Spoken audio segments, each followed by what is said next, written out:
Welcome back. I'm Gary Parr, and you are listening to Fiber Talk, that twice-weekly podcast for those folks who make fine art with needle and thread. And this week, from the Crewel company in England, Phillipa Turnbull. Phillipa, welcome. Hello, Gary. How nice to meet you over the radio. Yes, same here. We're going to have fun. You have way too many things going on here. Well, we're busy. I didn't expect to be this busy, that's for sure. My first, other than knowing of you and scanning your website, but just in preparation for this, I watched the little video on your homepage on how to make French knots. Oh, goodness me. And right, okay. You know, we've always made those bad French knots. Everybody's made bad French knots, but I've never had a name for them. So tadpole with the tail. Did I say that? Yes. Dear. Excellent. Excellent. Well, the thing about shooting little videos for YouTube is you think you're talking to one person, and the next week when you go back, you find that there's 16.7 thousand people have watched your video. And you think, oh, I wish I'd put my lipstick on or my hair. But you know what? Whatever hair color I have, or if I've just come in from gardening or chasing the hens around or the grandchildren, or my nails aren't done, nobody notices. The people who want to know French knots are looking at the technique, and that is just fantastic, because when you do crewel work, which is my speciality, you're using the threads in a slightly different way than you do when you're using silk or cotton, because there's a stretch in wool. So it's much more forgiving for the beginner. So usually it's the first thing you should be teaching people, not using cotton threads, which are really, really hard. That's an interesting approach. Yeah, we talked about Debbie Rowley, a needlepoint designer, and I talked about when you make those videos, your manicure, and she tried to get tax deduction for her manicure costs. And she's American, clearly. Yeah, I know. Didn't I know work. From what you're saying, she's American. All my American students and fellow tutors say to me, oh, you should have had a manicure. But actually, I'm putting together 20 seat frames before a class, and believe me, you don't want them nails pinging all around the room when you're doing that. It looks worse when you've been wrestling with a frame. So no, so I can't. And the lifestyle I have, you know, I'm sitting outside Blair Castle, which is in the north of Scotland. I'm married to somebody Scottish. We've just been to see the curators. We've just been looking in attics. You know, really, I can't. I have to wear trainers, which we call trainers, you call sneakers, I think, or proper walking boots, because you can't wear heels or anything too smart. You can't care if a dog jumps on you or if you get dust on you. So, you know, you've got to be pretty practical, really. Yeah, and that was the thing that stood out for me, is the history that goes into your crewel designs and the history that's behind everything you do. And so you literally are banging around in attics and storage rooms. Yes, absolutely. I think that what really got me to do this as a profession was that I sold a design business and I had some money. For the first time ever, I had some proper money. And it was, do I go for the fancy car? Do I take my husband on a holiday? Do I do this? No. I got 100 meters of beautiful Jacobean linen twill, specially woven with a Z twist in it, which I couldn't find anywhere. I couldn't buy it. It was out of production. So I found a weaver. I worked with him for years and got what I wanted so that I could stitch properly.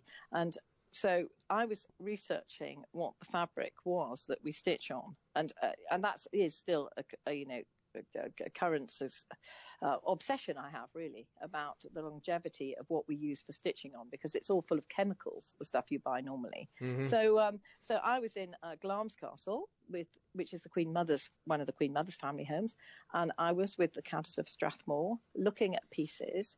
And later on, my friends used to joke, you know, if you see a flattened Duchess or Countess lying on the floor, it's Philippa's knocked her over looking at crewel work, because I'm actually, you know, she got in the way, basically.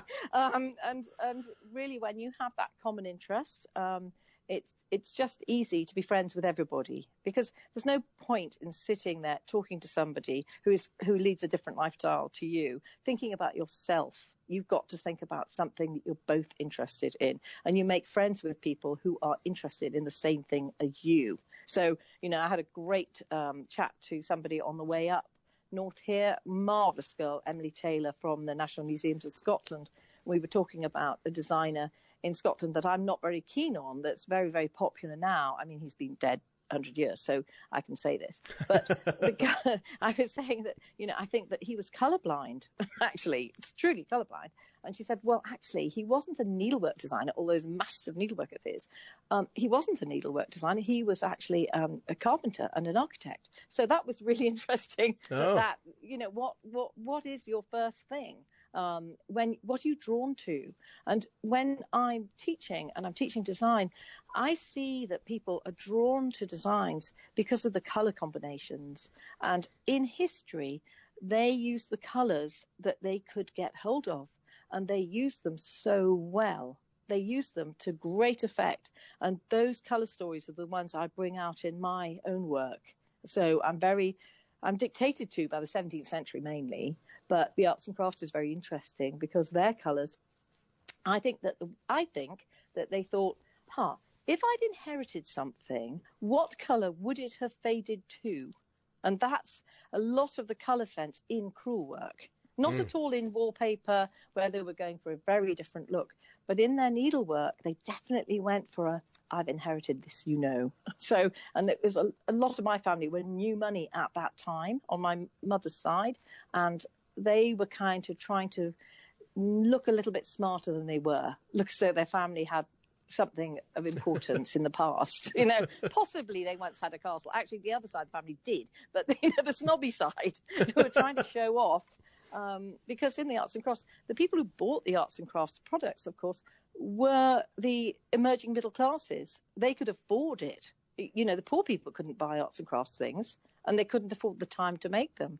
They were really, it's a really interesting time, I think. And I'm surrounded by that in the Lake District where I live. But most of my personal love is for the really ancient, almost going back to the medieval as well. So sort of right through Lady Anne Clifford's life, who was the lady who lived in the castle where I now live, Appleby in Westmoreland in the Lake District. But she came up from London. She was a child at the court of Elizabeth I. So we've replicated her costumes from the time, from old portraits. And then Crewel work really emerges through the 17th century in single colours, and then becomes absolutely beautiful combination of what we now call Jacobean colours, really deep greens and blues and strong dark reds and yellows, lovely colour balances, fantastically important, because they were showing off about how much dye they could use in something and how deep they could make it. Complete contrast to the arts and crafts, which is my daughter's love, of course, because she's an arts and crafts specialist. Okay, so let's back up. Number one. How is it that you get connected to Crewel? What is it about Crewel as opposed to some other technique that attracts you? I think because my great aunts taught me Crewel in Hexham, which is in Northumberland, where we grew up. I was the naughty girl that my mother would never take to the shops because I was behaved badly. I was the youngest daughter, and I have a younger brother who's perfect, naturally. But, of course, the baby is always, yes. But my older sisters, no way they wanted to bring me out with them to anything, or the theatre or anything. So I was dumped with these great aunts at weekends. And my mother thought it was an antidote to, or a balance for me having a Shetland pony who was the love of my life from 4 years old. So when I was 6 and I was going to these great aunts, they let me play in their jewellery boxes. They let me stitch with dangerous things, needles and scissors, and have a fantastic time. And they were incredibly patient and kind. And they taught me to stitch with Crewel work. So, Yeah, the whole family is basically just get out of my hair.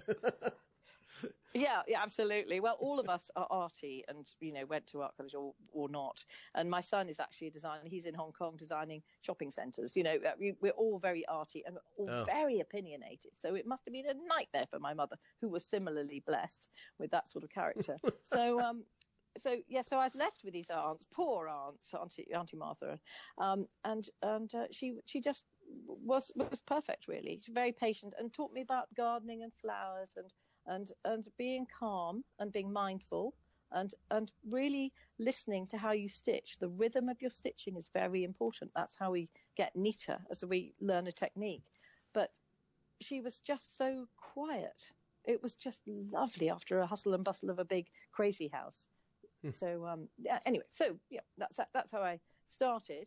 And then I always stitched and I always made things and made my own clothes and knitted for a boutique and stuff. And then I had a design company, which was designing on doormats, where I sold to pretty well all over Europe. And that was I had lots and lots of luck. And I was featured in lots of magazines and newspapers and things. Very easy little company to progress with. And then I sold it and had this money. And I thought, great, now I can do what I really want to do and buy this fabric and just teach crewel work or design or just do my own thing for a while. It was just so restful. But really within, 6 months of me selling that business, I had started the crewel work company in 1993. And really it just took off. I went down to John Lewis, which is our big chain of department stores. I went to Liberty's, which is a world famous, fabulous design shop in London, and the buyer said, great, yep, absolutely. I went to the Royal School and said, would you like to buy some of my linen? And they did, but only bought a little bit of it, but they bought some, and we now actually do sell in their shop. It took me another 30 years, I think, to get into their shop, but I got into Liberty first, which was great. And now those big stores with the internet, they don't really have minnows like us anymore, very often. So we really pulled back from selling in those sort of places, but I started selling in America instead and going to the lovely, lovely needlework shops there, Australia, New Zealand, Tasmania, fabulous shops. And they started demanding something that was really connected to my culture in Britain. And that was great. It was, the more they asked, the more I was going, that's what I want to do. That's fantastic. What luck, what coincidence. And the connections with the castles and the research really came from my first husband, who was a land agent for Glamis Castle and ran the estate basically from the land side of it. So the cottages and the fields and the estates they had in the north of England as well. So we were quite often going up through Scotland to various places, and naturally, I've always asked, do you happen to have a collection? So that was lovely, actually, to discover pieces that haven't been in the limelight before. So that gives you the entree to poke around in people's storage rooms, then. Absolutely. And then I started to go to the TNNA shows in the States.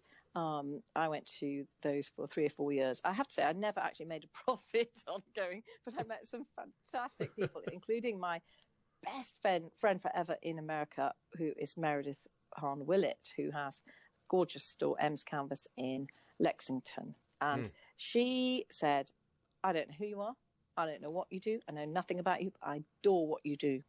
Now, she's a needlepoint tutor, and she knows everybody and everything. She's very well connected. She teaches in lots of other people's stores as well.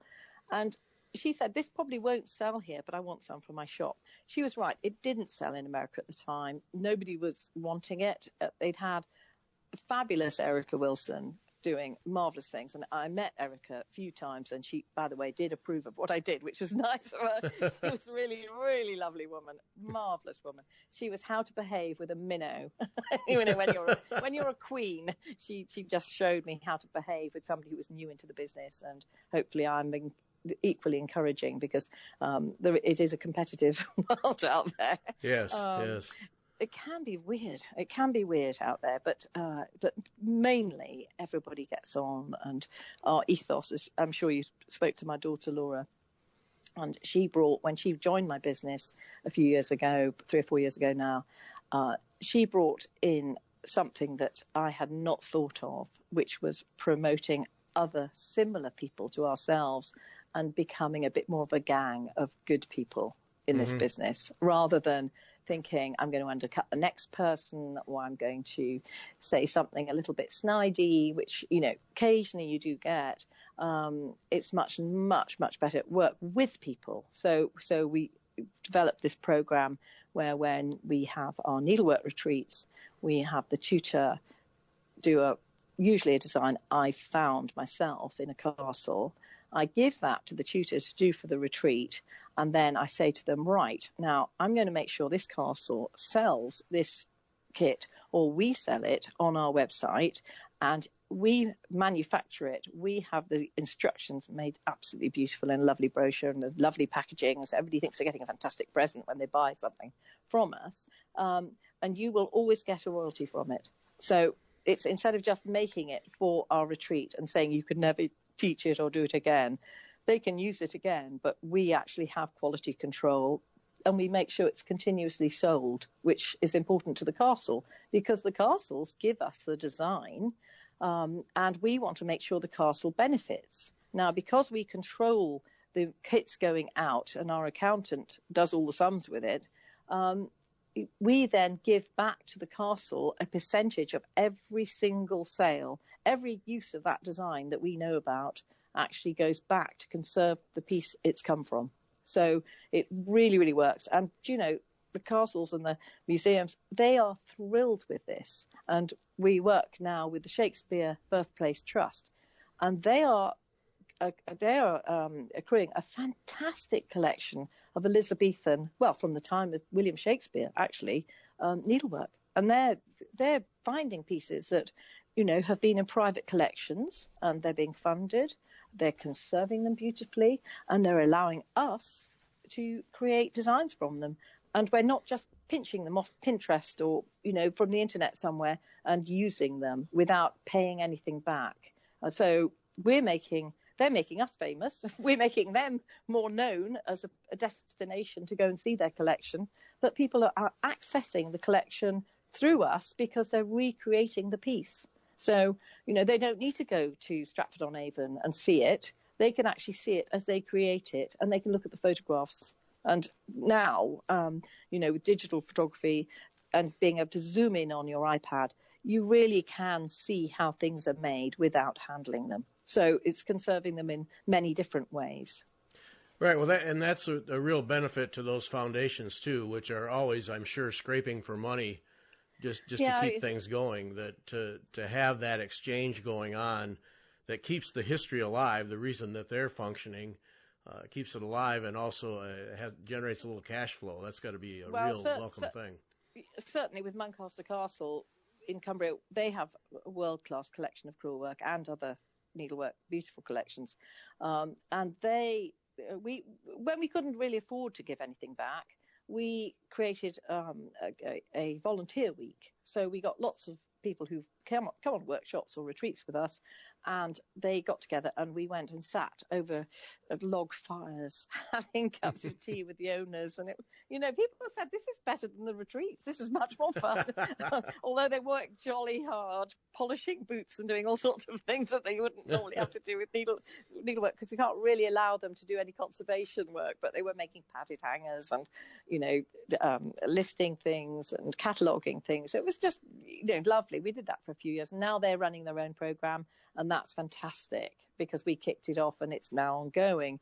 And we certainly, when we have our festival, we're going to be there having dinner with the owners and doing things we do on our normal retreats, which will be a thrill, really, for a lot of people, I think.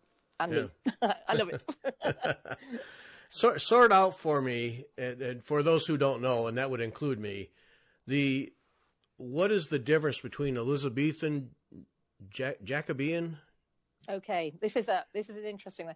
I think this is my own opinion, that the Victorians renamed everything, and the Edwardians they renamed the past, and they call it Jacobean.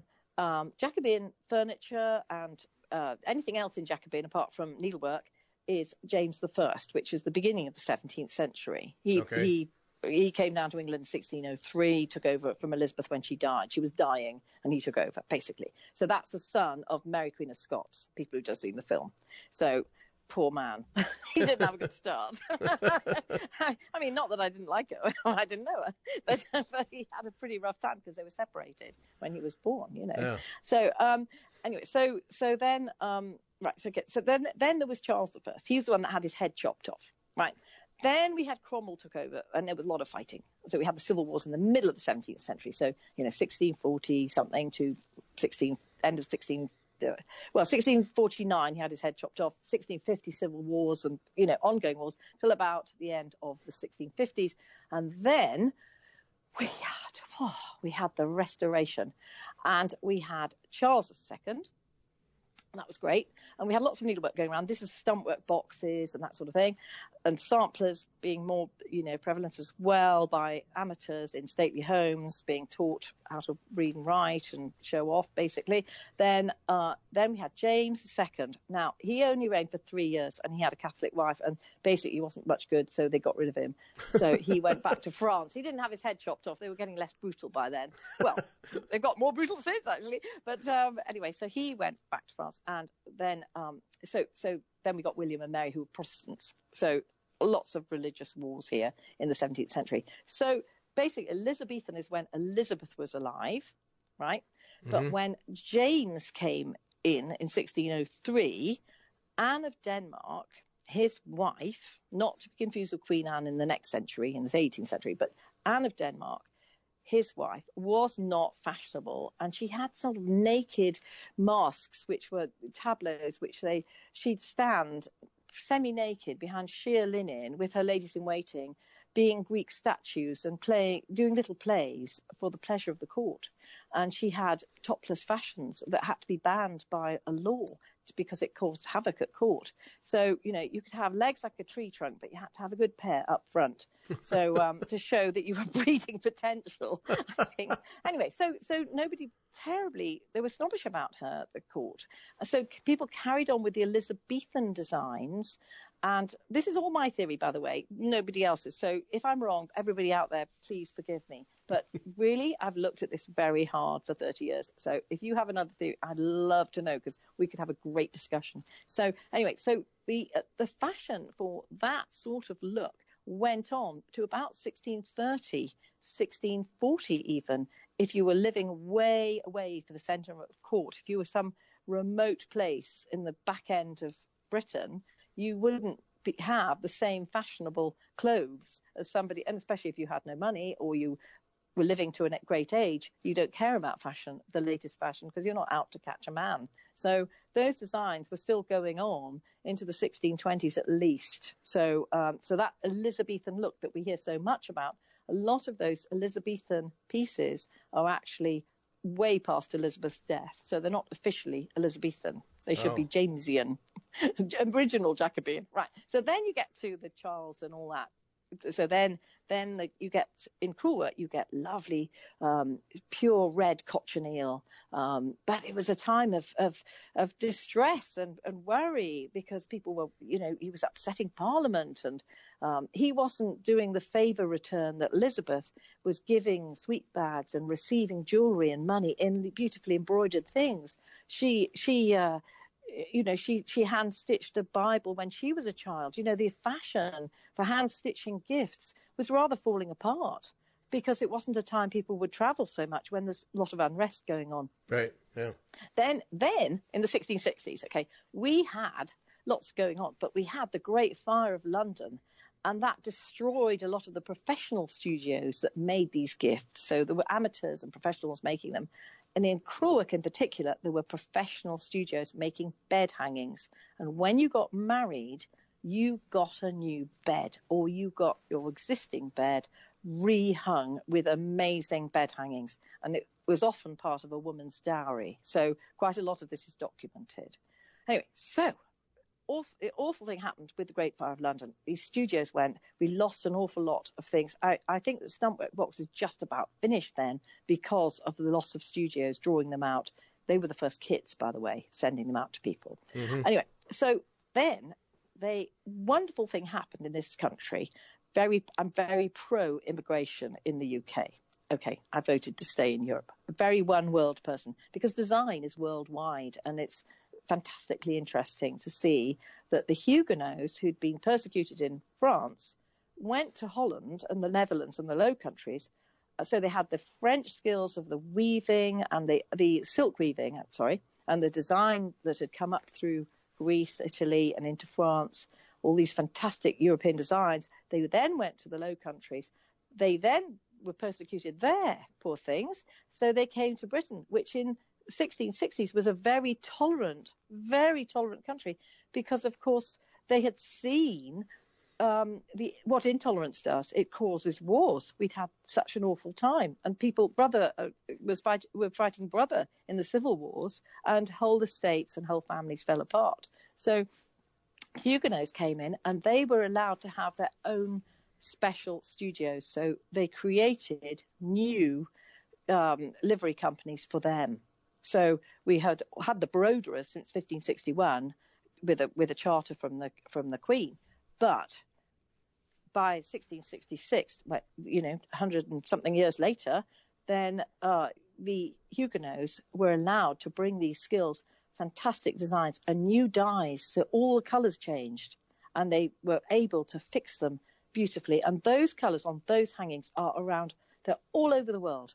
And then we reached an amazing variety of stitches and techniques and breeds of. They were breeding sheep to get beautiful wools to do the stitching with, and weaving tapestries as well.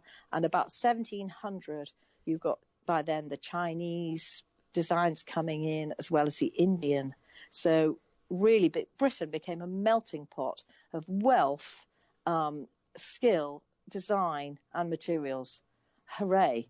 Because we've still got them in our castles. Now, if you live in a castle or a big country house, I've got a big Victorian house. My kids, who are 36 and 38, still have left their stuff in my attic, okay? If I lived in a 2 up, 2 down, which I'm tempted to do because we have a shed in the garden, I'm quite tempted to move into the shed, sell the house. It's a big shed. I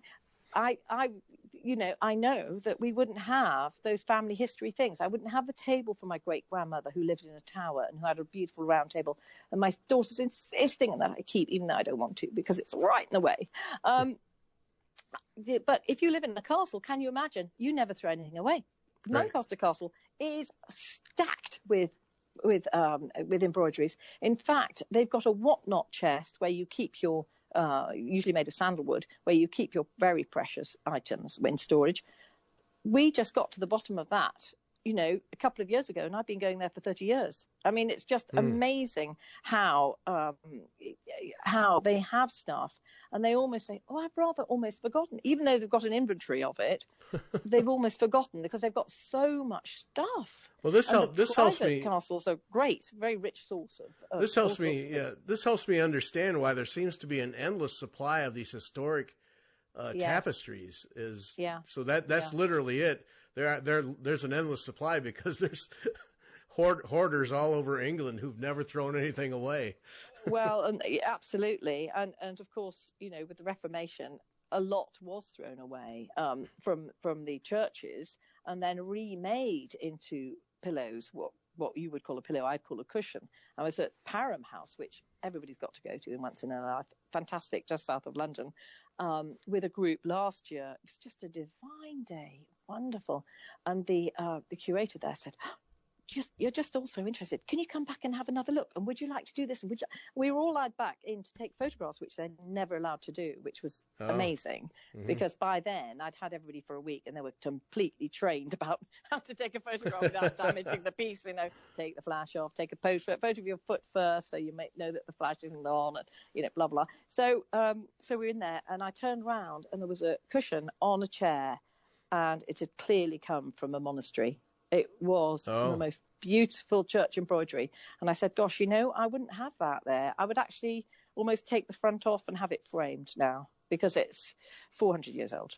So please, don't let any cleaner or anybody or tourist coming sit on it, move it, touch it, poke it, because it was right in a corridor as well. And just sometimes you do suddenly think, although that doesn't look precious, although it's faded, when you look close and you know what you're looking at, you can see what it must have been. And that's what we do on our retreats. We actually find pieces and we replicate them as though they were made yesterday, really. So I have fabulous Alison Cole comes from Australia, Meredith comes from America. Several people work with us, Nikki Jarvis from the Royal School. We've got Kate Barlow coming. We've got really top people who really understand the technique and how to enable other people to teach it. And I know I can do that with crewel work, but seriously, you would never get me doing a double braid stitch. I'm so dyslexic. The idea to go backwards, to go forwards on anything. I can't even do a herringbone stitch without having to think about it. But I have discovered stitches. In my research, I've discovered stitches that aren't named in crewel work. So I tend to stick to crewel work as much as I can with a tiny bit of stump work. But that's just for pleasure, just for fun. Gives you a diversion. Well, I like going on other people's workshops. I love learning from other people. I'm a sponge, really. And you also can't remember everything you've learned. It's nice to go back over things. So yes.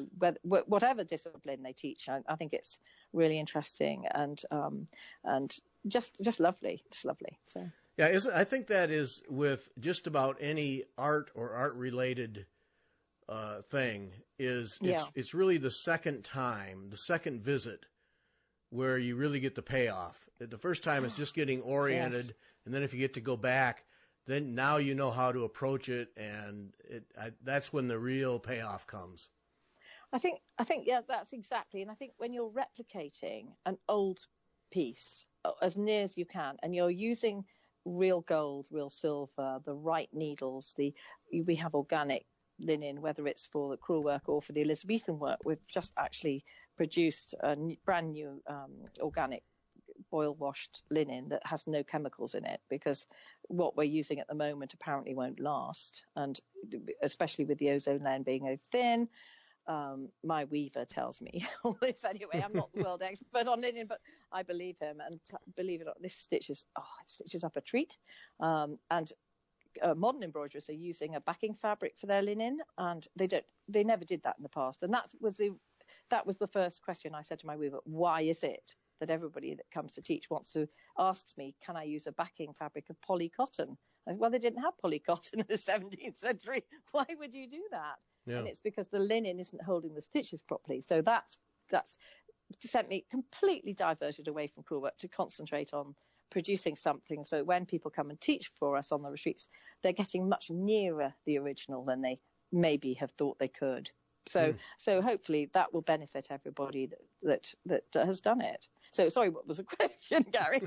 Completely lost the question. Oh, that's all right. No, I was just commenting about maybe a cup of tea, maybe a bit of tea.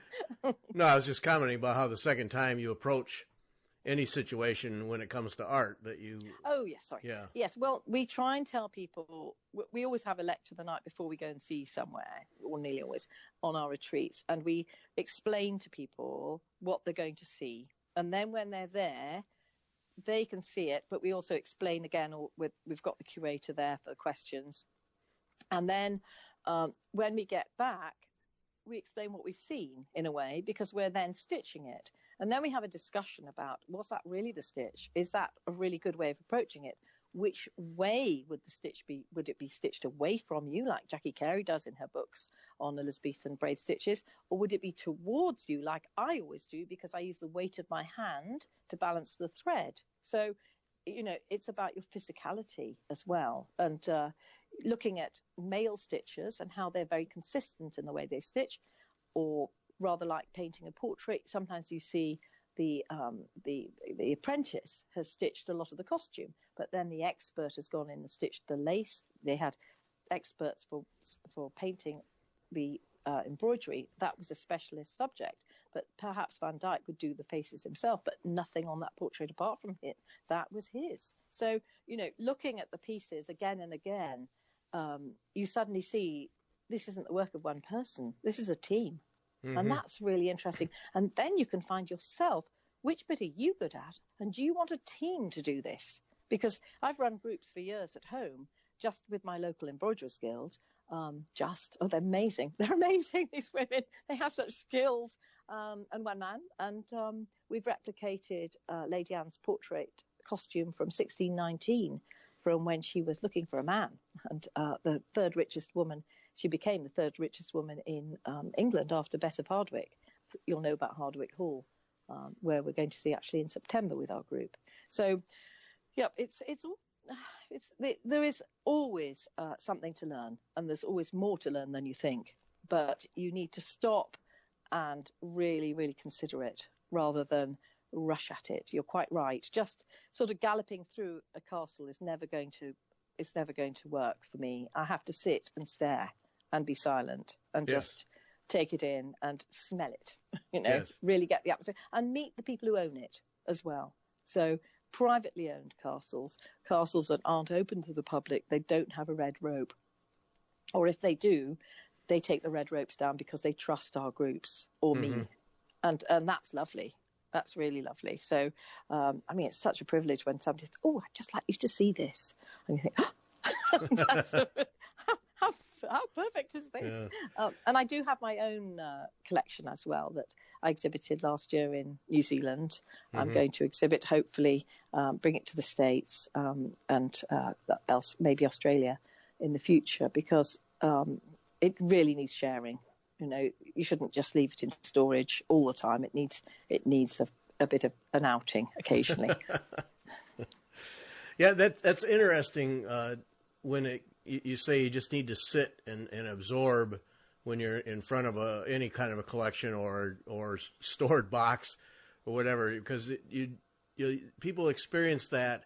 Say if you go into the woods, and some people will just race through, but if you stop and give it a few minutes, then you truly start to see what's there. You start to pick out the flowers and the birds and the other things. I know with my photography, many times when I go out in a field or something, I will stand there for 10 or 15 minutes, just stand there and just look, never even get the camera out, because that's when you really start to see what's there. And so I can imagine sitting in front of a bunch of textiles that you can just sit there and just take them in, and pretty soon things start to come to life for you.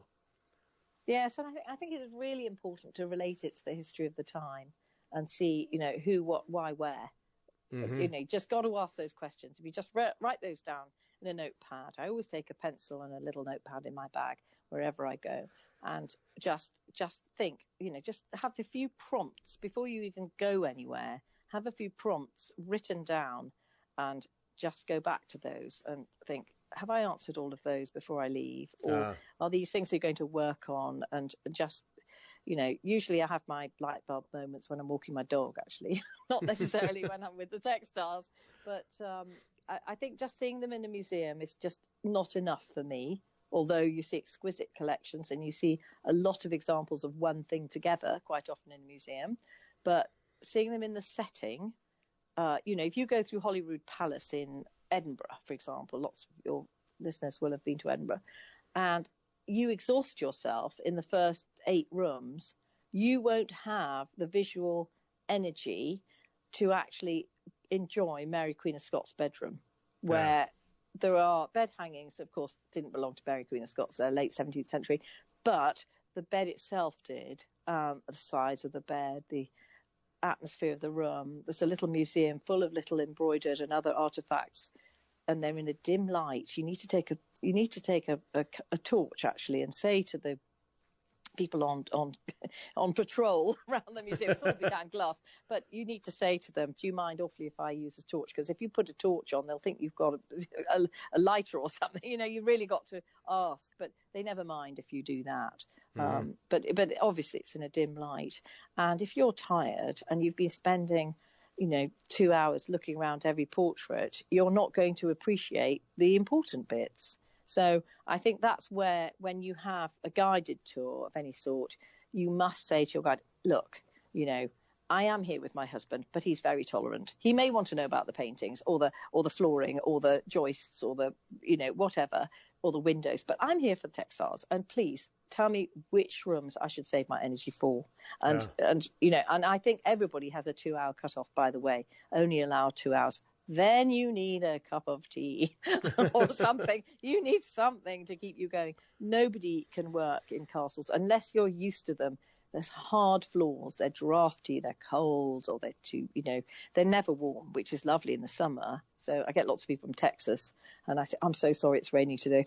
that's what we've come for. We want the rain. We love it here. And there's a grey light. You know, I found when I was traveling in New Zealand last year, I came from our bright summer. We were having a fantastic summer. And I spent 5 weeks in New Zealand touring, which was amazing. I mean, just lovely, lovely people and just good at learning. Wow, they were on it. Fabulous embroiderers, and I had such fun. But I found the light very difficult because I'd come out of a bright sunlight and hot, and it was very cold, exceptionally cold for the time of year, apparently, frost and everything. And I was just generally chilled quite a lot of the time, even though I had warm, proper clothes. I actually bought more and more clothes all the way around. I ended up buying the New Zealand jumpers. Believe me, nothing is warmer. They're great. but the shock of traveling, you need to manage yourself well. You need to manage your energy. You need to manage the light that you're going to see, bring sunglasses or not, bring an umbrella or not, basic things, but just pace yourself within that temperature as well. So don't climb to the top of the Acropolis when you're in Greece. I know somebody who jogged to the top and nearly died. So, that's an extreme example. But, just think, you can't do 3 castles in a day. Please don't. Just please give yourself a break and just sit down.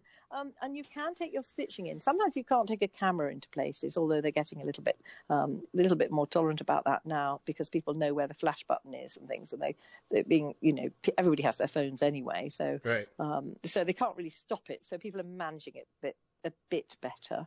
But you just really got to just sit down. I quite often take a needle and thread in, or I take a sketch pad in, and I'll sketch what I'm looking at to remind myself that is a flower that I don't know about, but I've seen it before. I want to know what the significance is on that stumpwork box, or on a woven tapestry on the wall. Why have they got that particular seed? What did it mean to this family, or did they just randomly collect it or inherit it? And it gives you good questions to ask the people there. So, and if you don't get an answer from them, you can email any of the places that are open to the public, and they will reply. They're really good. So don't be shy. Is what I'm saying. All right, let's take a left turn here now. Okay. I want people to learn more about the actual stitching, Crewel stitching, what goes into it, and I want to do that because I'm selfish because I want to learn more. So. Okay. So take me through if I'm a rank raw beginner and I'm interested, I see one of your designs and say I've been doing cross stitch with DMC thread. What am I going to experience with the design and with the wool thread, and what is it going to be like to stitch a Crewel kit? Okay, I'm going to tell you, anybody who puts a kit together, anybody who's an expert in their field, and I'm a specialist really, so anybody will have the correct width of needle to go through the fabric, the ground fabric, mine is linen, so that it carries the thread through without bumping the sides. The instructions will tell you about the angle of the needle on entry and on exit. So they'll tell you if you need a frame or not. They'll tell you how thick to make the wool. The wool will be, or the thread will be fit for purpose. So when people say, oh, I just thought I'd trace something out, own the design, of course, will carry the stitches. So when people say, oh, well, I just draw it out on the, through a light books and I'm just going to copy a design that I've seen and make it into something, I think, oh, gosh, you don't know the rules. You don't know how things, you need, it's like a compatible married couple. You need things to play together nicely. You don't want them to fight. And if you have, for instance, lots of books say use a chenille needle for crewel work. No, they didn't.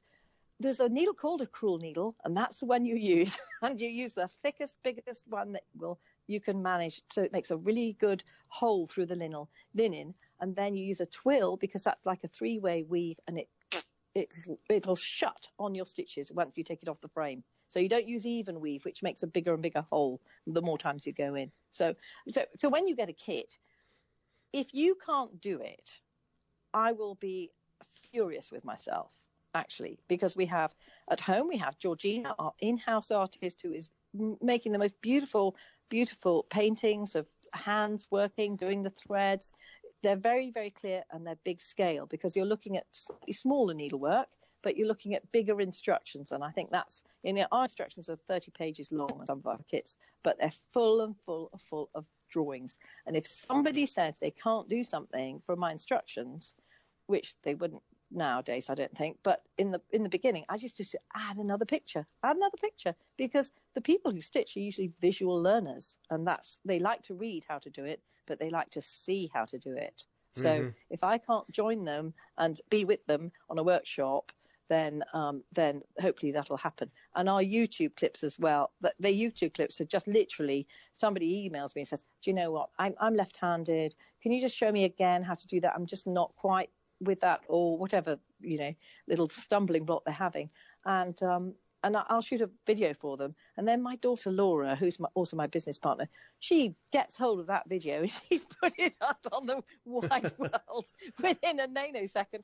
And they're on forever. You can never get them off, by the way. Just Laura, it kill you sometimes. But they're usually an answer to a question like that. How can I do this? Or how can I change colours? The main problem isn't French knots, I promise you. I have a really easy way of doing that, which is kind of like a wagoner's hitch, which we used to use before different sorts of ties on lorries for horses. I'm a horsey girl. And it's actually, it goes back on itself and slides down the needle, and the needle dictates the size of the knot. So that is a perfect example, actually, of a needle being right for the purpose and the size of the thread. So everything goes together. But the main problem people have is long and short soft shading. And I think we've really cracked that now. I think most people now know that you want longer, deeper, more varied stitches. And I've done lots and lots of videos on that. And all my kits now have really, really, really careful instructions showing how the thread goes up through the previous colour and splits it, and how to have a direction of thread. And it's something I love doing, painting with wool. Ooh, lovely. You don't need to mix the colours. The colours are mixed for you, and we put them all in a row on a long card, so you can see how inviting they are. And they're all numbered, and they're all numbered on the stitch chart, and you can see the colours. But my instructions, somebody really asked me on telly once, which was kind of, should I have said this? Should I not have said this? But who is your target audience? And I think about a friend of my mother's who for 6 months was in jail in Durham. And I used to think, if Mrs. Taylor could do this alone in a cell with nobody to help her, then she was long dead by then, by the way. But I thought of her and I thought, if she could do it, then anyone could do it. Right. So, because people are distracted by grandchildren, children, partners, their job, their stresses in life.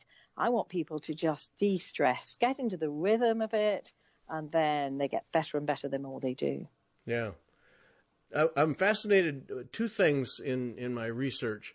One is the ground cloth, where you talk about this twill, and then it seems like you found this linen. Is the linen a replacement for the twill, or are you still using the twill as your basic ground cloth? How are those two things working? Well, in crewel work, it's always Z-twist, Jacobean linen twill. Okay. I mean, slightly cheaper version is S-twist, but that's softer and it doesn't hold the stitches as well. So the Z-twist is a slightly different and more difficult and much denser cloth. So it's something you could use for upholstery. So it's amazing the way it carries the wools, and it doesn't distort. So if you have a Jacobean 4-poster bed and you want to make hanging crewel work, which a lot of the examples that I copy are not necessarily full size, but details from these pieces, they haven't distorted. In what is it now? 300 and something years, they haven't distorted. They're still carrying those threads, which is incredible, actually. So it's really, really important. But the pieces I see that were stitched onto even weave when perhaps they couldn't get hold of twill or they couldn't afford it, those pieces hang together like a piece of lace, and the background cloth has mainly gone. So that's quite interesting, that it just degrades quicker. Well, watching the video, the French knot video, you're stitching. You love that French knot video. I wish I knew which one it was. I've probably done about 6. It's right on the homepage there. But do I have blonde hair then, or? Oh, I didn't study your hair. Sorry. Oh, okay. There's proves my point. Nobody looks at the hair, do they? So okay.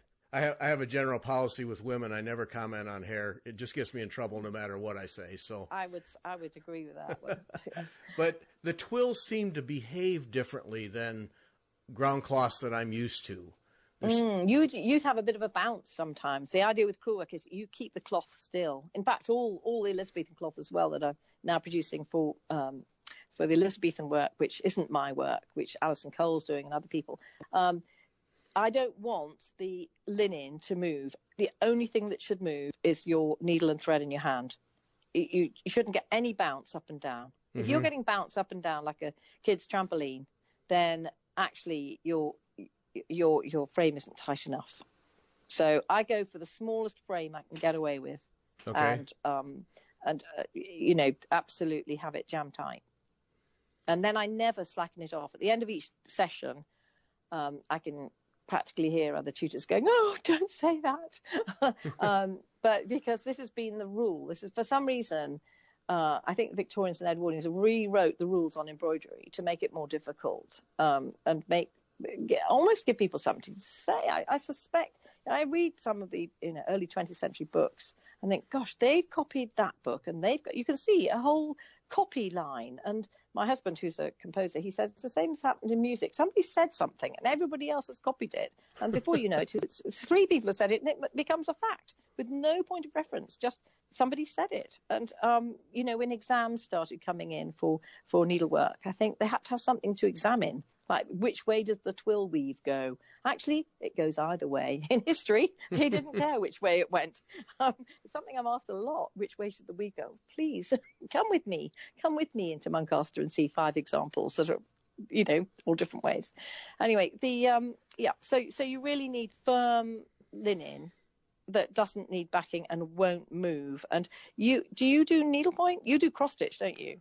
Both, yes. Both, right, okay. Yeah, I do needlepoint, but I tend to do it on about 18 count. I wouldn't go any bigger count than that because I can't get the look up. I can't get the detail that I want. I've replicated quite a lot for Crewel House and their beautiful needlepoint that they found in a trunk, classic. They were sacked in the Reformation. They burnt all their ecclesiastical artifacts, and they were, because they were too popish. Because at that time the family was Catholic, they're mainly Catholic family, and they lost an awful lot of needlework, but they didn't lose these marvelous pieces from about 1600 that Margaret Swain writes a lot about in her book. So we replicated needlepoint, but I'm not a needlepointer at all. But we had them hand painted, and Meredith Willett started selling them, and that's great. I know nothing about needlepoint. I just did rather basic tent stitch and basket weave, and laughed at by most of my students who come from America, who know all about needlepoint. I did see something fancy around the edge, but I don't know what it was. But, I think long-armed cross stitch was about my limit. Yeah. So, I don't believe in doing everything. I think these tutors who say, "Oh, I do this, I do that, I jump about," I'm full of admiration, but I think if you specialize it in just 2 or 3 areas, or for me, I have the brain of the size of a gnat. I can only cope with one subject really, to do it well and to keep going with it. And there's so much to learn. I can't go on to anything else. It won't let me go now. So, and now my daughter's involved. She did her MBA in Barcelona, and she was in charge of, I think, about 8 young men who were all sponsored by their bank. Laura, bless her, she just got married to somebody who lives in Barcelona, Catalan, lovely chap, Pep, and she just thought, I miss speaking English, so I haven't had a baby yet, so I'm going to do this. So she immediately got pregnant, of course, so she was hugely pregnant doing her MBA, but secretly she studied my business, and I was working so hard and getting quite frustrated because it seemed that I was always trying to, share what I've discovered, But in doing that, you almost have to sort of show off and go to the shows and explain everything to everybody again and again and again. And I wasn't getting any time to sort of write properly or do anything as well as I could do. So she joined anyway. She said, look, Mum, I'll take over the website, which obviously is rubbish. The one you've got, I can design anything, believe me, but I can't make these things function properly or text speak with people. I'm a bit blind to that. So she took over that, and she took over the whole ethos of sharing. She studied the business. She said, I can see a way of making it work. So she joined the business, which was awful because I had to find another wage because she wanted to be paid. And she said, we will only do well if we have, an in-house artist, an admin queen like Frankie, Georgie and Frankie that work with us, their sisters.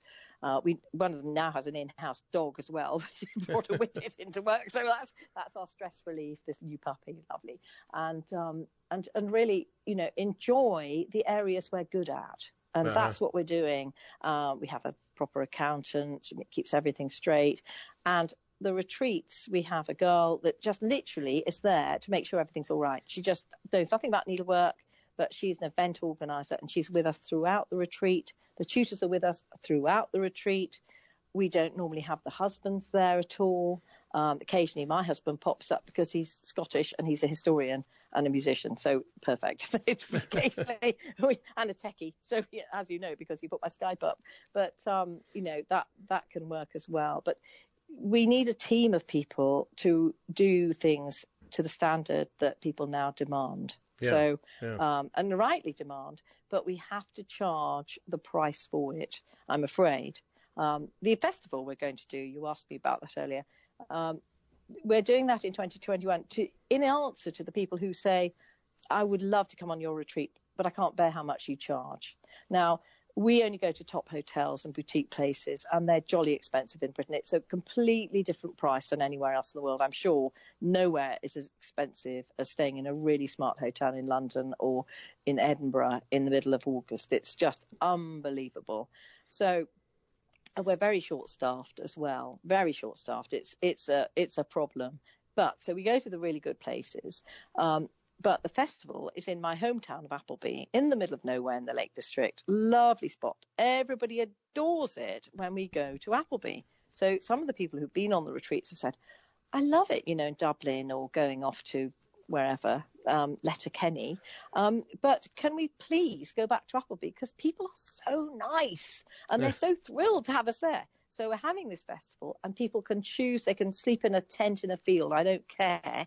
So they can afford to come and have the same level of tuition. So we have the world-class tutors. In fact, we're having lots of tutors who've never been in the UK before. So for me, it'll be the first time actually employing them rather than working with them at somewhere like Beating About the Bush in Australia. So, people I've got to know well, and they're really lovely tutors and well-respected and have their own following. They're coming. And everybody's kind of taking holiday cottages and, staying in bed and breakfast, which in the UK are much cheaper than hotels, and all sorts of Airbnbs and stuff. And that's going to happen so that people can pick and choose which classes, which tutors they want to go to, which evening activities. So if they want to go to, you know what a ceilidh is, don't you? Yes. Yeah? No, don't know that. No. Ceilidh is a kind of country dance. It's like your Lindy Hop, but more Scottish. Okay. More than that, sort of. You have a caller tells you what to do, and it's sort of country like. Anyway, we're doing different choices. So some people might go to a classical concert, or they might go to a film, or they might. So all the volunteer groups that the film club and the history group and the archaeological society, they're all gearing everything for those 2 weeks, first 2 weeks in July in 2021, for the entertainment of the people who are coming. So I've got all the different churches involved. It's very inclusive. Oh. And lots of people locally will go. And so people can come on their own, feel safe in a really nice place, come for a fortnight or come for a day, just come for the day if they want to, and just sign up for what they can afford. And hopefully giving them this 2 years notice, because we've just sort of announced it quite recently, will mean that people can think, right, this is what I want to do. and this is the person I want to be taught by, and I'm going to sign up for that. So we're going to release that in October for sign-ups, because I do get people from Britain come on my retreats, but I also get quite cross people saying, I don't want to come on the full retreat. Can I just come for that bit of it?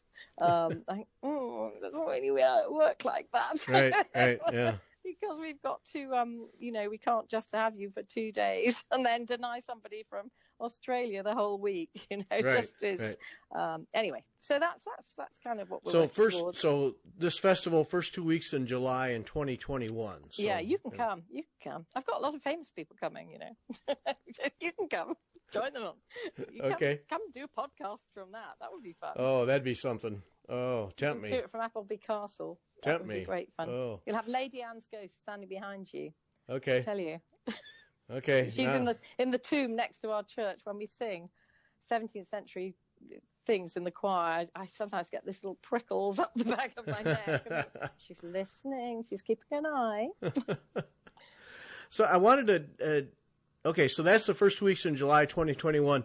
But I have to say, I spent a little time with your tours, and yeah, they're expensive. I did a couple conversions from the British pound, and yes, but then as I thought, wow, that's expensive, and then as I started to study, I could see why. That's good of you. I think a lot of people don't understand that. I could do them cheaper in cheaper hotels. I could do them cheaper if we didn't donate to Everywhere We Go, much more than the entry fee. I could do them cheaper if we didn't pay for the use of the design. I just took it, which they all want to give it to me, so I could just take it. I could do it cheaper if I didn't give the designer, say Alison or Meredith or anybody else who does a kit for us that we then market, they don't get their percentage as well. I could just say, okay, thanks, it's our design. You can teach it, but only for this retreat. We could make some quite stringent rules. I also pay the tutors double what I normally get paid anywhere else. So, because frankly, we all work so hard. We work so hard. Teaching, any teacher or lecturer, professional, they will tell you the preparation that goes into it is extreme. But with embroidery, you've also got to stitch the piece you do several times and do instructions that you know what you're doing. Most of your students will know what they're doing, but there'll be somebody who's never done that before. And we get a lot of people who've come off needlepoint and they put in their, we have a little questionnaire before they come, and it says, are you a newbie? Are you fairly experienced, or are you advanced? They'll tick the advanced box because they've been to every needlepoint convention ever. Yeah. They've never worked with metal thread that is historic metal thread. They've worked with easy stitching, pretend metal thread, or they have not worked with stranded silk in the same way that we use. It's hard learning.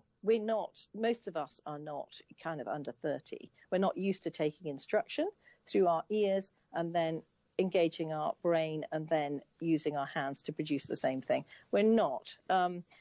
And it doesn't matter if everybody's is different. I always believe it's like handwriting. Everybody's should be different. We're not machines, and that's rather the beauty of it. But I think that it's really important to really respect what the tutors have done. And honestly, believe me, nobody respects the tutors more than me, because I am a tutor, and I so admire other people's work. I'm stunned how good and gorgeous it is. I mean, it's just unbelievable. I mean, one of my great aunts, and on the other side, she was an artist as well. And she was in a society of Northern artists in Newcastle, in Northumberland, which is kind of, her sister lived in the castle walls. She converted a tower there. And they had this society of artists and musicians and generally sort of culture, basically. And they used to exchange paintings because they couldn't bear to sell them. They just used to give them to another artist, and the other artist would give them back. And can you imagine that? I feel like that with my needlework. I don't really want anyone to have it that isn't going to kind of get it. And so with the instructions, I always have an introductory paragraph or two saying, this is what it is. This is why I've done it. These are the special features. Pay attention, basically. I'm a bit bossy about it.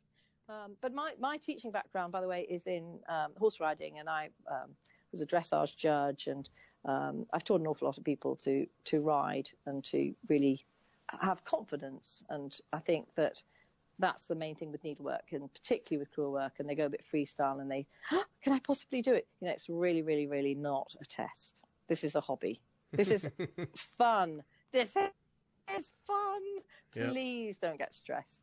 You know, I've never had anyone cry, and except with once with happiness. That was it. She was thrilled, and that's how deeply people care. But they shouldn't get stressed about it. This is supposed to de-stress you. Right. Right. So, this is particularly why I like crewel work, actually, because you can see, you can see the neat people like to do it one way, and the wild ones like to do it another. And then you'll have somebody go, oh, I need to do my own colours. And I think, and I look at what they're wearing, and they always want to match what they're wearing with their needlework. Oh. And I think that's really weird. I always say to them, you're not going to wear that. You're going to put it on the wall. And the British way of interior design really, certainly in Scotland, you know, they married somebody, they furnished that, they got some money out of it usually, thank goodness, and they either renovated it and improved part, and they redecorated. You know, it's like when people buy a house, they always change the kitchen. Well, they built it, and then they don't change it. So each wife adds an era round the castles, and that's rather beautiful. That's Scottish. But in England, it's more of a mix and match. Nothing matches. If everything matches, you look very new money. Oh, okay. So now people are cringing now. I can hear it, but it isn't. But that sort of jumbled together country house look with wild flowers, rather than, you know, you wouldn't have imported flowers. You'd have what's in season. It's a much more fashionable thing. You go to the really, really upmarket weddings, they've got flowers in jam jars, and, you know, antique silver candelabra spilling with ivy, but it has to be from your own garden or from your friend's garden down the road. It's not, and nothing's perfect, and bits of bugs are coming out. You know, they don't make it look two-staged. You know, it's not a hotel, it's a house. Yeah. It's a lived-in house. And I think that with crewel work, because it was so much part of the lived-in house look, it's got that relaxed, it's very accepting sort of feeling about it. People always walk over and touch my designs, and you can't keep them off them. You know, usually at a show, I have 5 or 6 different cushions, and I won't put out my very best ones. I mean, of the same design, and I have about 50 designs on the go. Have a queue, really, basically. They're like planes coming into land at an international airport. They're all stacked up, waiting to land as a kit or to teach at a workshop. And things that I've got coming out now in the last 3 or 4 years. Now my daughter Laura has kind of freed me up and made me a little bit more relaxed about it. She said, Mum, let's not decide what we release. Let's just know the ones you loved stitching are the ones that we'll release. And do you know what? That happened. And then the Inspirations magazine took, I feel really emotional about this, because I arrived at the meeting about the bush, and they had my design on the front cover. I mean, it's not really my design. It's my cushion that's 1660s of a running stag called Jacobean Hunt. And they had just taken it off its mount board and draped it so it sort of folded over a wicker chair in a white room. It's sort of in a really modern setting, and it's stunning. It looks incredible. And what other people do with your designs, it's just such, it's so exciting. But I was very touched that they thought it was current enough, 460 years on, to actually have as the front of their book. And they were really thrilled with it. I suppose they wanted something a bit dramatic, didn't they? Yeah. But I associate them with really beautiful, very, very pretty things. And my things aren't necessarily pretty. They're historic, and history is not pretty sometimes. So well, that's interesting, but I'm not so sure. I mean, I would not agree with that. There's you're American, you love history. Well, but are pretty, not pretty, they're historic. But I think there's the designs, the richness of the colors, the patterns, the textures. To me, it's a very unique form of stitching, and I really enjoy looking at it. And is it pretty? Yeah, I think it's pretty in its own way. Yeah, I think it's often with crewel work you get lots of different motifs that together make something very attractive. Yes. But if I've often tried to make beginner kits out of one section of a huge piece, and thought it's too threatening. That's not. People aren't going to like that. You know, you take something out, and it loses the balance. So you say you get a fierce animal. Now, they're not usually killing each other in crewel work, but you know, you get something being chased, a hunt, or just a generally aggressive-looking creature, or a very aggressive leaf. You know, sometimes the leaves can be quite spiky, but if you take the flower away from the leaf, it doesn't balance. But if you take the flower on its own, it looks ridiculously soppy to me. That's too. I can't just do that. I might do a tiny little flower for a workshop piece, but I have to do everything in scale to the original, so it's never going to be small, unless the original was small. So, and that is much more 1750s onwards. You know, the bigger designs of the 17th century. You know, you get a leaf and it's 15 inches across. I think that's about 35 centimeters. But anyway, so yes, they're big. So, and I love that. It's challenging. Sometimes I look at it and think, maybe I should just reduce that 10%, and it never works. They knew what they were doing. They were professionals doing it every day. Yeah. You know, day in, day out, they did it.